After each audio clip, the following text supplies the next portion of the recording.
Then, thank you everyone for being here. My name is Entschev. I'm a software engineer at NVIDIA, more specifically the Rapids team. And today I'm going to talk about distributed GPU computing with Dask. And the reason I'm talking about Dask is because for Rapids, that's the tool we use to scale and distribute computation around. Let's begin with the outline. Why GPUs? I'm going to start with describing why we want to use GPUs, and then give a brief Dask introduction. I'm sure that many of you are already aware and use already Dask, but just to level up in case someone haven't worked with that yet. Then I'm going to talk a little bit about interoperability with protocols and standards. This is what actually allowed us to begin with the Rapids effort to make sure that we have a smooth integration across the PyData environment. Then I'm talking about the challenges of this effort, and finally a bit about performance. So why GPUs? This is a graph showing how GPUs can be faster than CPUs for computation. In this case, this graph represents how certain operations can be performed with CuPy much quicker than NumPy on a GPU. For example, element-wise can be up to 270 times faster than doing the same on a CPU with NumPy. And this, of course, varies a bit, or not a bit, but varies considerably depending on the nature of the operation. But in general, it's still much quicker to execute operations on GPUs, and that's why we want to allow data scientists to be capable of executing their work on a much faster basis so they can produce results more quickly. Similarly, part of the Rapids ecosystem is QML. QML is an accelerated version of scikit-learn for GPUs. So you can execute various of the operations that you would normally do with scikit-learn, but you can execute on GPUs using QML, and we also have various benefits and up to 120 times speed up on a GPU compared to scikit-learn. And this, of course, depends also on the operation, on the nature of the operation. But in general, GPUs are faster for this sort of computing, and that's why Rapids is trying to dive in and allow data scientists to be able to execute their work more quickly. So what is Dask and why using it for scaling? So Dask is a tool that allows you to scale traditional PyData pipelines or PyData operations such as NumPy, pandas, on multiple threads or multiple nodes. So this is a Python library that allows you to just scale the same computation without learning much about high-performance computing or much about multi-threading. You can still do this quite easily by just using Dask, integrating Dask into your pipeline. It scales workloads from laptops to supercomputer clusters, and it's extremely modular, so we can have schedulers and workers all spread apart. And it allows also us to have multiple workers, which makes it easier to integrate with GPUs. So we can have one worker for each GPU in a machine, and then Dask will take care of all the underlying details of synchronizing data between GPUs. So this is how Dask looks like. Traditionally, you would have like a NumPy array, and this would be executed on a single machine, possibly on a single core only. And with Dask, you can break down this task into many chunks. So you compose a Dask array out of many NumPy arrays, and these arrays can be distributed anywhere on the same machine in different threads, or it can be distributed across various nodes on a big data center, for example. But we can go further and add GPUs to the pipeline by replacing a NumPy array by a CuPy array. And in the same manner, we would have a bunch of CuPy arrays composing a larger Dask array that can be distributed in multiple GPUs or multiple nodes with multiple GPUs as well. Same with DataFrames.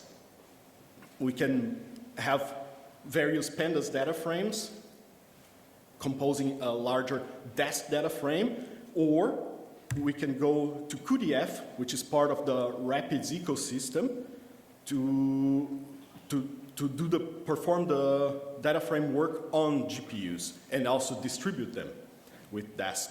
I didn't mention that in the beginning, but Rapids is a big ecosystem of libraries that is it's an open source library, so everybody can look at the code, hack it, contribute to it, and it runs on GPUs. So if you have an NVIDIA GPU, you can run on your desktop computer at home or even your laptop. Part of the effort here to allow Dask to work with all these libraries is due to community protocols and standards. I would say that the most important one that we've been working on for the past several months is the NAP18, which is also known as the array function. So this is a protocol that allows us to dispatch work, NumPy or NumPy-like work for different libraries. So for example, CuPy follows the NumPy API.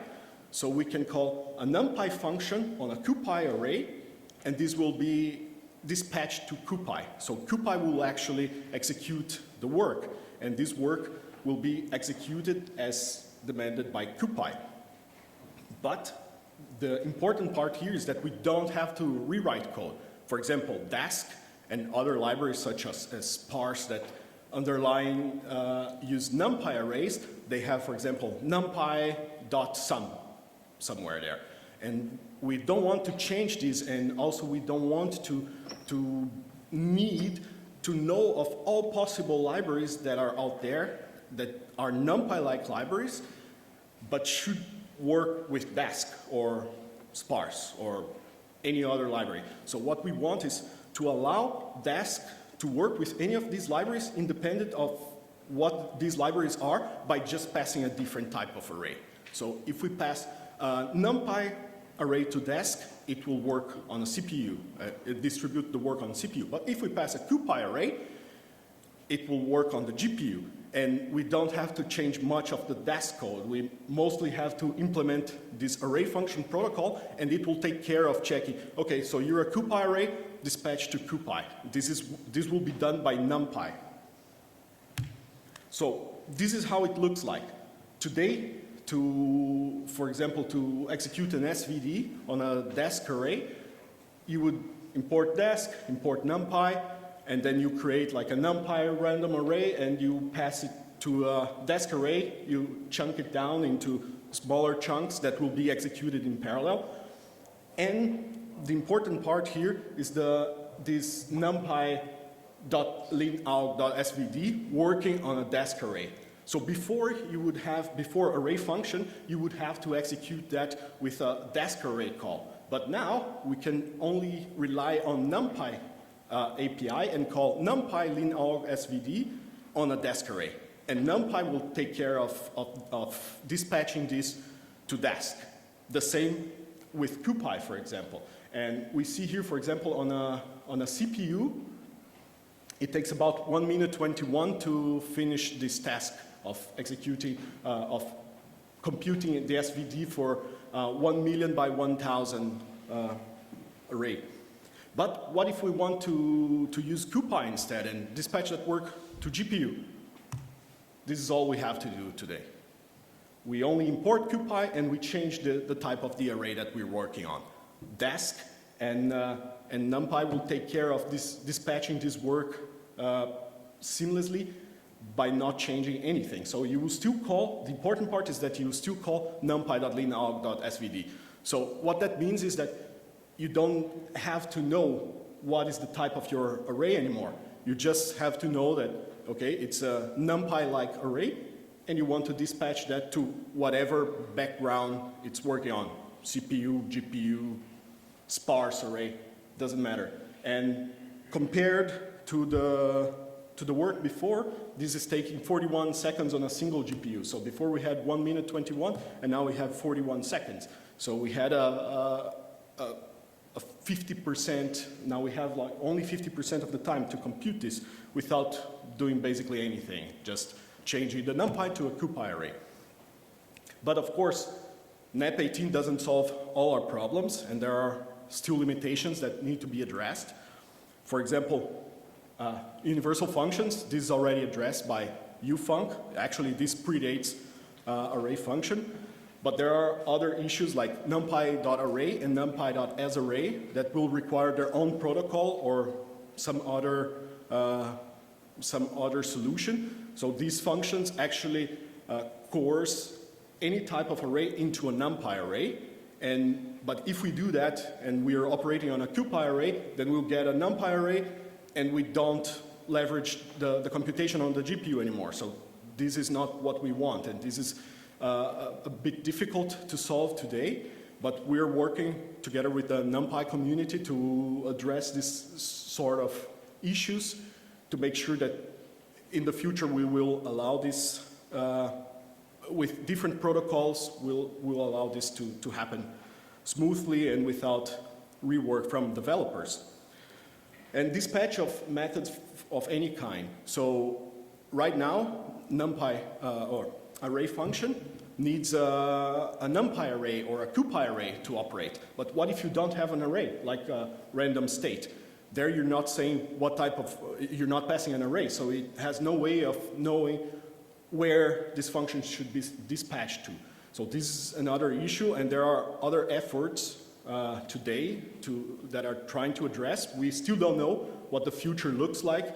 For example, one of these efforts is UArray by QuanSight, and I'm not going to cover this in details here, but it tries to address these issues of which type of array are we dispatching. So we could set, for example, we have a, let's put it this way. We will say at the beginning, we want to work with CuPy. So you work with CuPy, and everything that comes after that will work with CuPy.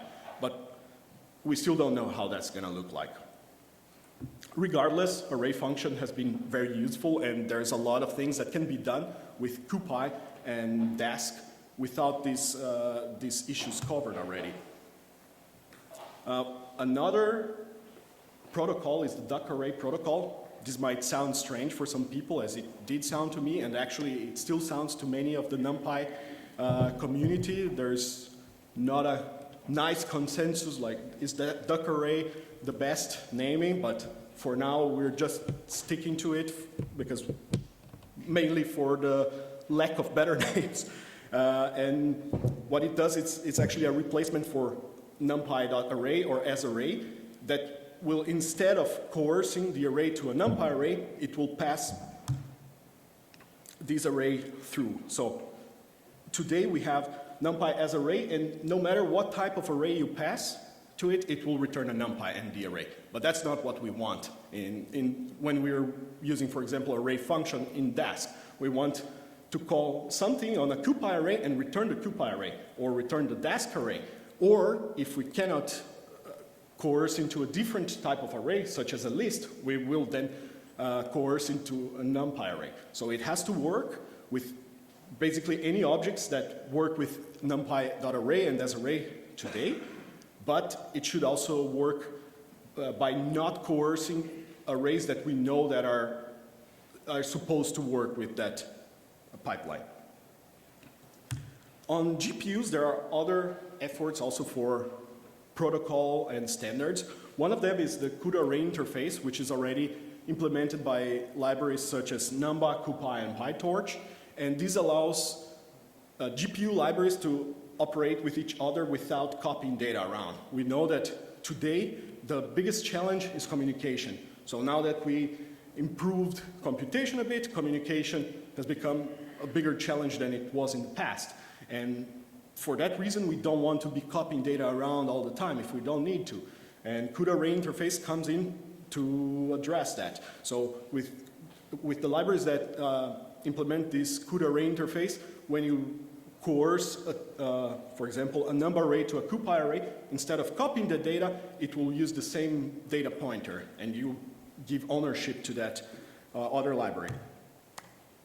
And this is how the interoperability works today. There's also the Lpack, which is more for deep learning, but Rapids interoperates with all these libraries here seamlessly without copying data around.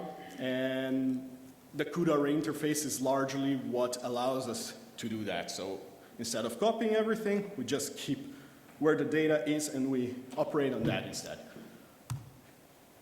As I mentioned before, there are challenges, and the major one we have today is communication. To address that, we are working with OpenUCX. OpenUCX is a library that provides uniform access to transports. It can operate with TCP, can operate with InfiniBand for fiber optics connections.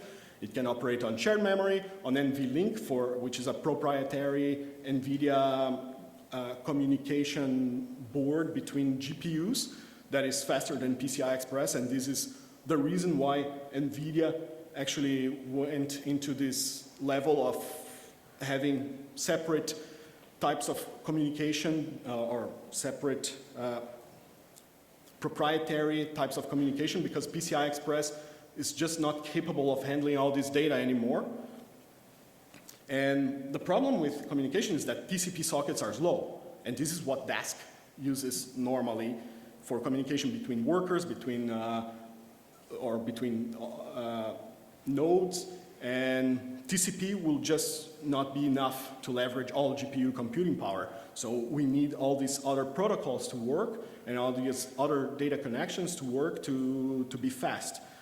There is Python bindings for UCX on the works, and the good thing is that UCX will be able to identify what kind of hardware you have available and use the best connections available. So if you have multiple workers on different nodes connected by InfiniBand, it will be capable of using InfiniBand. But if you have multiple GPUs on the same machine connected through NVLink, it will go through NVLink and use the fastest possible connection.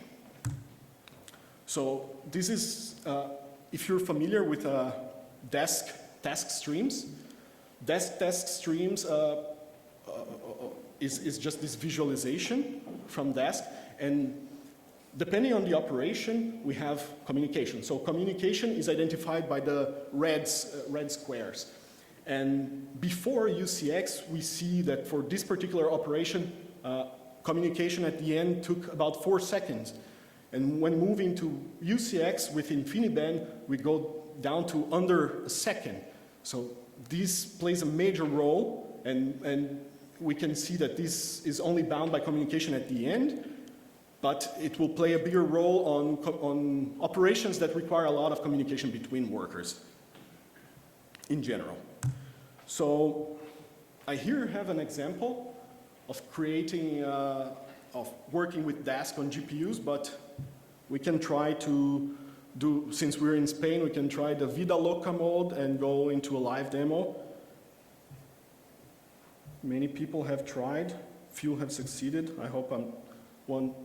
No, I won't succeed, of course not. Where's that?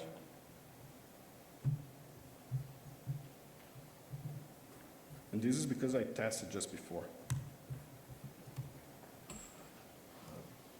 Yeah, here we go. So, we have this Jupyter notebook here. I'm gonna restart and clear all outputs. And what I'm doing here is actually creating some arrays. First, I'm creating a Dask CUDA cluster, which will execute, in this case, on a single machine. I have 2 GPUs in that machine. And we'll first start by reading a CSV file. This CSV file is from the New York City yellow cab. So this file is about 1.9 gigabytes. And first I read it on the CSV on a CPU using pandas. And this takes just a little over 26 seconds. And then I read the same on a CUDF array on a with CUDF on a GPU. So this takes us a little over 3 seconds. And this is the same read CSV function. So CUDF implements the Pandas API. You don't have to learn anything new. You just use CUDF instead.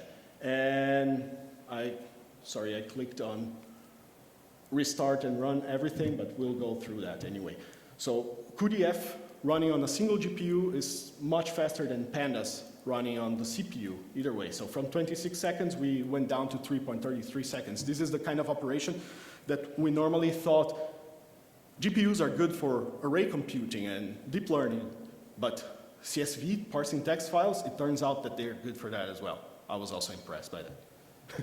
And then we can also create a Dask CUDF data frame. So this Dask CUDF data frame is lazily evaluated, so it's a delayed compute, and it's not immediately loaded, but we'll load this data onto the GPU once it's required. So going further, we can train a random forest regressor on CPU with scikit-learn, and it took us just under 20 seconds to do that. But with QML, that similar to CUDF re-implementing Pandas API, QML implements the scikit-learn API. We take a little under 4 seconds for this example. And let me rerun here because it ran before I talked about it. But the interesting thing here is that we have some dashboards from Dask by Jacob Tomlinson, my colleague here at NVIDIA. And we can see the GPU utilization actually happening. So if I know how to do things, yeah, we can see that both GPUs are actually being used while computing. So to wrap this up, we can replace and we can accelerate Pandas or DataFrames by using CUDF, which implements the same Pandas API. And for accelerating machine learning pipelines, we can use QML, which implements the same API as scikit-learn. And this will be running on a GPU. And depending on the algorithms that you have available, it can run on distributed GPUs, as is the case here. I was running on 2 GPUs, the machine learning pipeline. Now, going back. So, since I've shown you this, we can skip this. And this is a small benchmark of actual distributed computing with Dask and GPUs. So this is Dask on a single DGX1, the top line. A DGX1 is a supercomputer from NVIDIA with 80 threads or 40 cores, and it takes about 10 minutes to execute the SVD for, I think this is 10 million rows by 1,000 columns. And if we execute the same on a single GPU, it takes about half of the time. And if we scale to multiple GPUs, it takes 51 seconds on a single DGX1, or 33 seconds on 2 DGX1, each with 8 GPUs. And as we grow the problem size, we scale much better. So here we have 51 seconds over 33 seconds. That gives us about 55% scalability. But as we grow with our problem sizes, we have a much better scalability, going up, for example, to 80% scalability with 20 million rows by 1,000 columns. So to wrap up, we can scale up data science pipelines or the PyData ecosystem in general by using some of these libraries, CuPy, Numba, or Rapids on the GPU. And we can also use Dask to scale up and out. So this is what Rapids is actually doing. We implement these algorithms to work on GPU, on a single GPU, but then we use Dask to distribute for multiple GPUs and multiple nodes, which makes our life much easier than re-implementing every single algorithm to work with these much more complicated configurations of high-performance computing. So Dask is a great tool in scaling from CPUs to GPUs, from laptops to supercomputers. This is what we're leveraging now. I have here some additional reading material. If someone is interested later, I will post this, the presentation, so it will be available. And so I focused a bit on the protocols because this is what is actually important for us to make sure that all this works smoothly. So if you're interested in knowing more about the NumPy protocols and the community efforts in allowing this to work, we have plenty of reading material here. Also some more reading material also on UArray that I mentioned briefly before. This will be all available on this presentation that I will post online. Yeah, and that's it for today. Thank you.